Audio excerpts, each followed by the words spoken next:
Quelque chose ne tourne pas rond dans la reprise européenne. La croissance a perdu en intensité tout au long de l'année pour tomber en dessous de 1% en rythme annualisé au troisième trimestre. Pire encore, la zone euro a perdu sa principale locomotive, l'Allemagne, dont le PIB a reculé pour la première fois depuis le premier trimestre 2015. Bilan, la comparaison avec les États-Unis est à nouveau douloureuse, avec d'un côté une économie américaine en accélération et de l'autre une zone euro en décélération, alors même qu'elle part de plus loin. L'écart de croissance, qui s'était récemment réduit, se recreuse. On peut certes invoquer l'arrière-plan anxiogène du Brexit, la montée des populismes, notamment en Italie, qui menacent la stabilité, voire l'existence même de la zone euro. Sans oublier le chantage permanent à la guerre commerciale de Donald Trump. Mais cette toile de fond n'est pas nouvelle et n'a pas empêché l'accélération de 2017. Évoquer dès lors le caractère autoréalisateur à leur anticipation est un peu court. Et ce sont bien des causes objectives qui sous-tendent la perte de confiance des Européens. L'indice ESCI, une mesure de la confiance à la fois des consommateurs et des chefs d'entreprise, ne cesse de reculer depuis début 2018. Et le contraste est saisissant avec les États-Unis, où aussi bien du côté des ménages que des entreprises, la tendance est à la hausse.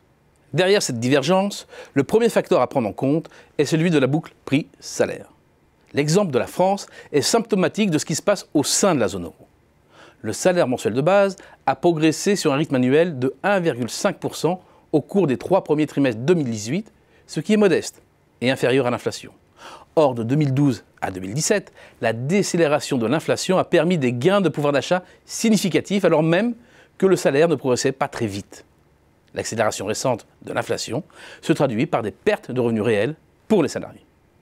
L'histoire est différente aux États-Unis. Et si la remontée de l'inflation a freiné les gains de pouvoir d'achat, la hausse des salaires est constamment restée supérieure à celle des prix.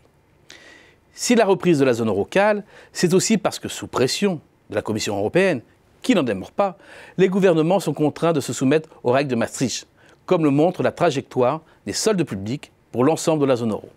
À 1% du PIB, le déficit public est revenu à son niveau d'avant-crise, soit au-dessus du seuil autorisé.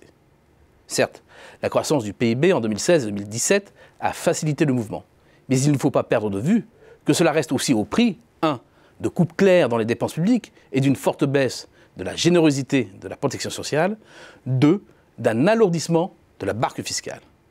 Au moment où les principaux pays se sont lancés dans une concurrence fiscale et sociale, cela peut paraître paradoxal, mais c'est oublier qu'une grande partie de la fiscalité a basculé du côté des ménages. Et le bilan d'ensemble, c'est un alourdissement du poids des impôts et des cotisations sociales. Le pouvoir d'achat subit donc la double attaque des prix et de la fiscalité. Et c'est bien du côté de la consommation des ménages que le bât blesse. Une fois de plus, la comparaison avec les États-Unis est impressionnante. Et c'est bien là qu'est le point d'achoppement actuel de la reprise européenne.